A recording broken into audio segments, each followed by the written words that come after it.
Are you here for long? For your questions, please. Mm-mm. This is your time, 3 minutes. 2 days. Okay. 2 days. Okay, so you get some free time, maybe. I'm gonna go to a different hotel after this. I'm staying in Cancun for like a few days. Oh, that's nice. Yeah, I gotta make the best of it. Yeah.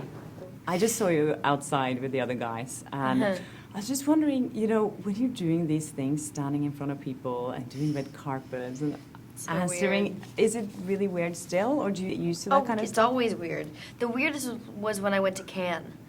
That was very weird. I think it was a beautiful experience. It was a really beautiful experience, but it's very strange to be that person, I think, because as a young kid, I mean, I always watched like pictures and videos of Audrey Hepburn and Marilyn Monroe and all that stuff, and then I think that was the most, I don't know, like when I was there at Cannes, it's just such a big gala, and Yeah. you're standing there with Juliette Binoche and like, you know, Olivier Assayas and Kristen Stewart, and you're like, wait, I'm wearing Chanel, like a Chanel couture gown at Cannes, and like it makes your life feel very surreal for a second, and then you snap out of it and head home, and your brothers make you go get them food and stuff, and you realize you're still a human.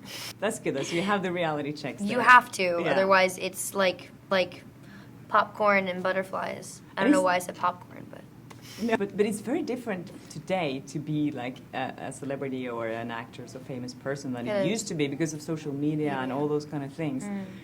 Are you more careful, you think, or because everyone mean, can? everyone's a paparazzo. You know Yeah. what I mean? There's no hiding anything. I mean, if you want to be sneaky, you can't be sneaky. You know, you can't lie to your mom and sneak out of the house. Like, one time I didn't tell my mom that I was leaving, and then I got paparazzi pictured, and it's just kind of like, there's little things that you do as a teenager that you can't really do. And, I think it's a good thing because it makes you a lot more honest. And it makes you kind of, be who you truly are. And, you can't hide anymore behind the silver screen. There's no hiding, But I think it's also an issue, the fact that you can't just be an actor and go home and be yourself. I mean, now your job follows you everywhere and anywhere you go. There's no such thing as privacy anymore, which sadly is part and parcel, but I think there needs to be some sort of line. There has to be something that is drawn, to where we have our privacy and we have our life.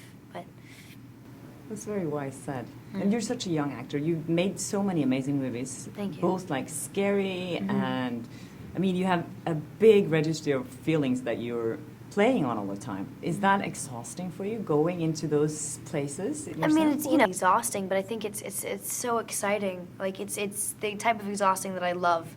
I love nothing more than going home at the end of the day and being like, oh my God, I just spent every piece of me on screen, and I don't even know what I put out. I just had my rawest and truest emotions right there. And I think when I did stage for the first time last year, the beginning of last year, I think was a moment when I really realized that raw emotion that you can express through acting and what that really means and how therapeutic it can be was really something I realized. Great, thank you. You're so amazing. Thank you.